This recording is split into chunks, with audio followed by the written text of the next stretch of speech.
After all, I have not gotten any more mail, any more emails on any other subject than this one that is before us today. Mr. Speaker, I understand we're under martial law as declared by the Speaker last night. Many of us were told in private conversations that if we voted against this bill on Monday, that the sky would fall, the market would drop 2,000 or 3,000 points the first day, another couple thousand the second day, and a few members were even told that there would be martial law in America if we voted no. They say trust us. Trust us, the people who brought us Katrina, to be competent in face of a disaster. Trust us, the people who brought us warrantless wiretapping and other excesses eroding our civil liberties. Trust us. Maybe the plan just really doesn't exist, and that's why they won't show it to us. If you live in the heartland of America, you have to listen up. While the nation was distracted with the Anthony Weiner drama, President Obama signed an executive order that will seize greater power over food, fiber, and energy in our vast countryside areas. Why would Homeland Security be involved in exerting power and influence over the heartland? The aims of the White House Rural Development Plan sound eerily similar to a UN plan called Agenda 21, where a central planning agency would be responsible for oversight into all areas of our lives, a one world order. Sound familiar? You say that would mean that we the people, the United States Constitution, would be circumvented at the altar of this one world what? One world government, one world secondary. Our sovereignty would be subject to the dictates of the World Trade Organization, the World Bank. This is AIG, Goldman, and you know what? The Bavarian Illuminati, the Trilateral Commission, Goldman Sachs, and the Queen of England are not all bad. Goldman can be the first to rally hard enough to fix itself. I call it a virtuous circle that makes the stock even more attractive.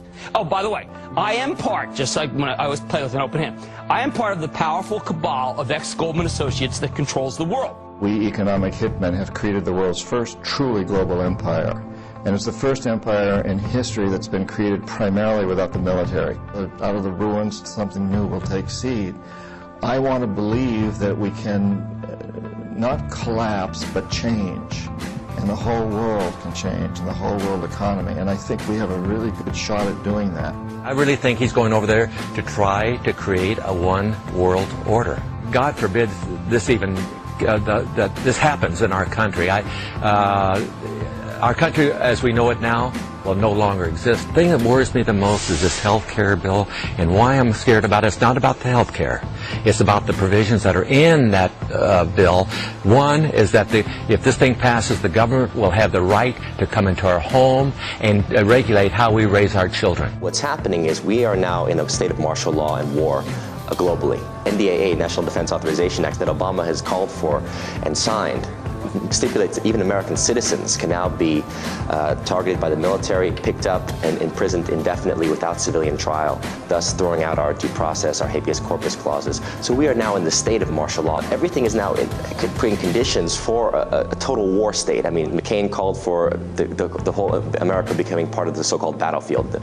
America is now a battlefield. The whole earth is a battlefield. When law enforcement roam the streets, leveling guns at the windows of homes. Yeah, you sent us this picture. That's a problem. Shows a guy in the gun turret pointing right at somebody's window. We had lots of examples of that in New Orleans when they brought in the National Guard. This is after Hurricane Katrina. And Mayor Nagin said, well, I've declared martial law. Because he can't.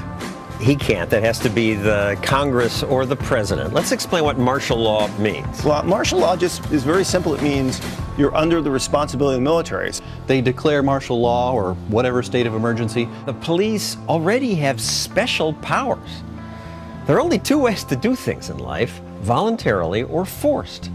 Only government police officers, for example, have the right to use force on others. They can detain us, jail us, shoot us if they think it's necessary. It's why it's important that we have this, the Constitution.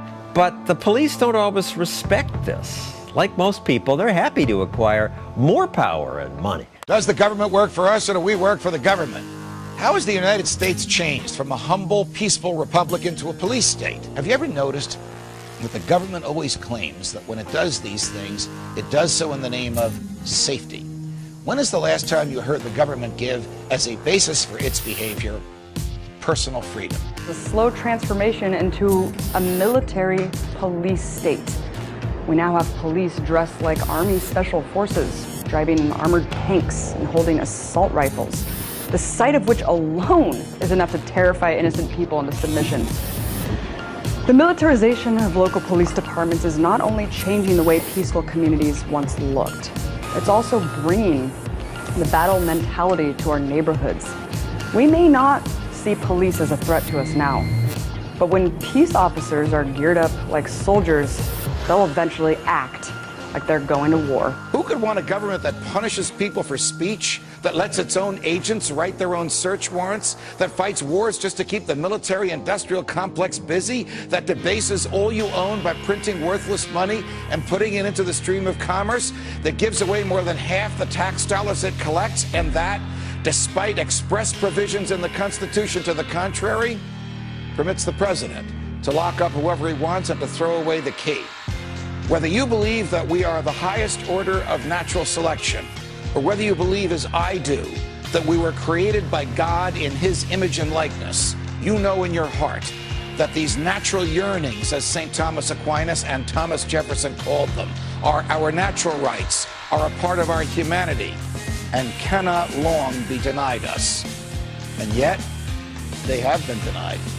America, the greatest losses to our freedom have come not from someone attacking us, but from the government ignoring the Constitution and the majority letting them get away with it. And we should make the government afraid of us.